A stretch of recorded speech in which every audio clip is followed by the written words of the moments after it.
საქართველოს საგარეო საქმეთა სამინისტროს დელეგაცია გრიგოლ ვაშაძის ხელმძღვანელობით კატარში ოფიციალურ შეხვედრებს მართავს. საგარეო უწყების პირველი პირი დოჰაში ქვეყნის ენერგეტიკისა და მრეწველობის ბიზნესმენთა ასოციაციის პრეზიდენტს, კომპანია ჰასად ფუდის ხელმძღვანელსა და კატარის ავიახაზების აღმასრულებელ დირექტორს შეხვდა.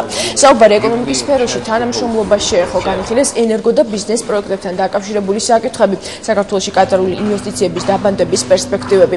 ხოლო დაგეგმილია გრიგოლ ვაშაძის შეხვედრა კატარის სახელმწიფო ემირთან და პრემიერ-მინისტრთან.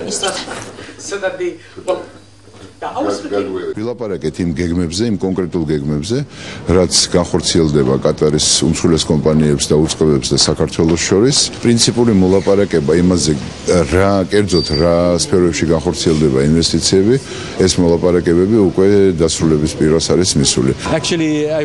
მოხარული ვარ, რომ ეს შეხვედრა გაიმართა ჩვენ განსაკუთრებულ ინტერესს საქართველოს ტურისტული და ინვესტიციური პოტენციალი იწვევს. ჩვენ ნამდვილად უფრო მეტი უნდა ვიცოდეთ თქვენი ქვეყნის შესახებ. ასეთი შეხვედრები კი ამას ხელს შეუწყობს.